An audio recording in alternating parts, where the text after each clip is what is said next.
Niggas know this sound is generational. But unfortunately, they don't know who the fuck made it.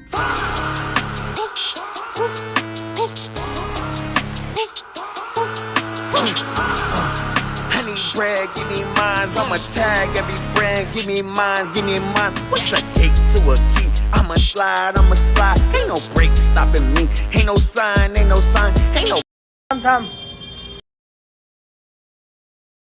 खैसून हाडलं या सोना मी तुका काय सांगा मित्र मा तू माझो असला करतलं मित्र असं म्हणून सांगतोय चल बस पाठी तर मी एका घेतलंय आणि पोचलोय अरविंद नारायण दारगायकर यांच्या दुकानात हा 1 ग्रॅम ज्वेलरी शॉप असा यांच्याकडे तुमका 1 ग्रॅमचे सगळ्या प्रकारचे दागिने मिळतले अंगठी 250 रुपयापासून सुरू चैन फक्त 2000 पासून सुरू तुमच्याकडे तुमका मंगळसूत्रात भरपूर पॅटर्न गावतले मंगळसूत्रांची प्राइस 2500 पासून स्टार्ट जाता काकना फक्त 3000 पासून सुरू कानातले काय व्हरायटी बघताला एकापेक्षा एक सोन्याचे दर खूप वाढलेले असत मी सांगते म्हणून एकदा होय भेट देऊन बघा बांद्यात विठ्ठल मंदिरच्या समोर यांचा शॉप असा बांद्या दिल्यात की दादा धारगळकर कोणाकही विचारा तुमका कोण आहे आणून त्यांच्या दुकानात सोडतो आमची खरेदी काय झालेली असा तुम्ही येतात मग आता अरविंद नारायण धारगळकर बांदा